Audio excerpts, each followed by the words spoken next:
there, that's a different situation. Yeah. But if not, not only, I mean, the front office made it very clear. They are taking the coach's side over the quarterback and the player side, and the players are not happy with it, and they are siding, obviously, with Derek Carr on the player side. They're taking the coach's side because they're not going to pay Josh McDaniels to go away. Yeah. Because that's not what the Raiders do. That's not what they do. They're not trying to spend more money on a coach that's not coaching there. Josh McDaniels has no reputation of being able to turn anything around.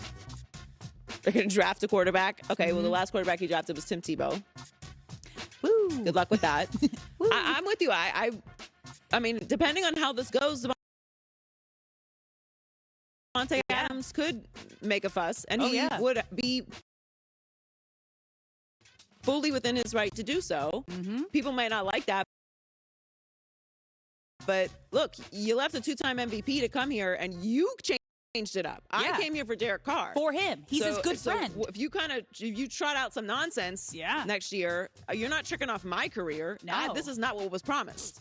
Now, I didn't think it was a bad move for him to leave Aaron Rodgers because we don't know how long Aaron Rodgers is going to be there. But again, he came here for some sort of stability. Longevity. No, you could argue that's risky considering it's the Raiders, but Derek Carr's not there anymore. That's his guy. So there's a lot up in the air with the Raiders. They have to make some real decisions. I don't know what decision they've made in the last 10 years would point to them being capable of making the right decision. Certainly not in the draft. I would be very concerned if I was Davante Adams. I would be concerned if you were a player on the Raiders right now because Derek Carr was the heart and soul and the anchor of this team as long as he's been a part of this franchise.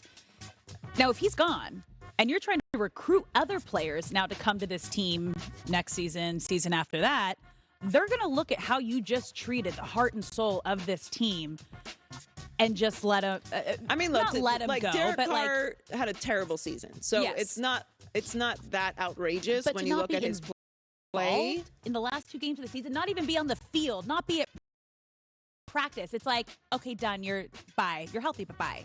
Like, I don't know how much that matters to players coming in as much as it matters to players that are already there. This is a cutthroat business. This happens all the time. So I think it matters more to the guys who are in the building. I think it matters more to a guy like Davante Adams, how they move forward. But if they, like I said, if they trot out some nonsense next year, that's not going to help their case with anything. No. And if I'm a Raiders fan, I'm personally outraged. I know that Raiders fans are a little bit split on Derek Carr, but there's no arguing that he has been the anchor for this team.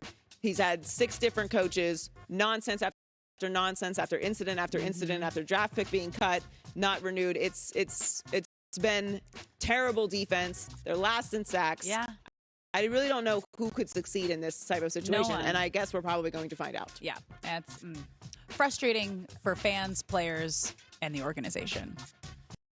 But moving on to an organization that was frustrating the last couple of years, but now they're really turning things around. The Jaguars. They have won 4 of their last 5 games, setting up a big Week 18 showdown with the Titans that will decide the AFC South. Now, that makes this weekend's matchup with the Texans far less important, but Doug Peterson is not planning on resting any starters. Here's what he had to say. It's never a meaningless game. Never, ever, ever, ever. You play to win every game, and you know, the only way I rest players is if they're hurt and can't go. I think that's important, especially that they've won 4 of their last 5 games. They are on a roll. You do not want to break what is going on with this team right now, especially with a young team that is fighting to get into the playoffs.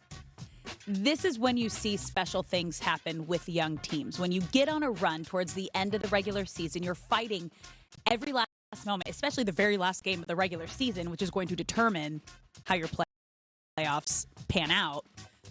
It's the right move. What? Like, what is this resting players? Like, that's for a team that's already proven and has experience and is not ascending and has players who are genuinely hurt. Yeah. And Jalen Hurts, Lane Johnson, who need rest. Yeah. What are we talking about resting players? For what? No. It's football. Shady has a great line. We play football. Yeah. They give us money, we play football. Yeah. But it's your job. You give me money, I come talk on air. That's how this works. Like, it is your job. Yeah. You get breaks in the off season. Yeah. This is what this is for. Fans pay money to go see you play. That's why they buy the jerseys and the popcorn. Like, this is what it is. If you are hurt, rest him. If somebody needs another week to recover because they're genuinely hurt and you don't need this game, then that person doesn't play. Injury makes sense. Injury. Not resting players. No. This is not nonsense. No. Nothing has been proven with Jacksonville. This isn't a team that is perennially in the AFC Championship game or Super Bowl. No. And they're full of veterans, and this is just another postseason run. Absolutely not. I don't even know where this who else did this come up with? We talked about this recently. We talked about this yesterday. I forget who else asked. But stop asking this. Yeah. Nobody's resting players. No. If you're injured, you don't play. Yeah. These are the Bears. Yeah. Yeah. What? No. Like, what have the Bears proven that they need to be resting Justin Fields? Draft pick. They want people were talking about getting the draft pick. Okay, yeah. But no. Guys, come on. You play till the very end when you have young players. You need to build that confidence. You need the experience. Yeah, stop being silly. Yeah. Okay. Well, switching gears to someone who is proving themselves this year is Zion Williamson. Had a statement game last night in a 119-118 win over the Timberwolves. Zion put up a career-high 43 points, including scoring the final 14 points for the Pelicans. He also received some MVP praise from his teammates following the win. Here's Zion on his motivation for last night's performance. You know, I watch a lot of old school players, and I like to try to figure out their mindsets, and all their mindsets was the same. People remember winners. So, you know, whenever that time comes for me to be done with the game of basketball, I want people to say that he was a winner. And CJ looked at me and said, "You want to be great, it's time to step up." And that was all the motivation I needed. This is a big prove-it season for Zion. He is proving everybody wrong. Last season, the narrative was he's done, he's washed up, he was too big for his own body. He's really grown into his body now, and he's using that muscle and that size properly here. And the game plan was, at the end of the game, get the ball to Z and get the F out of the way. And he proved why he had all the hype coming out of college. I mean, obviously, he's missed 58% of his games in his Pelican career. Yeah, which is crazy when you put that in perspective. There's been issues with him being on the court. Yes. There's no doubt. Availability is his biggest issue. Availability is a skill. Whatever you say, it doesn't matter how good you are if you're not on the court. Look at the Lakers with Anthony Davis this year. Oof. And for 4 years. Yes. You're on the court, then it matters. It's great. You got to be on the court. Yeah. It doesn't matter how much greatness you have on the bench.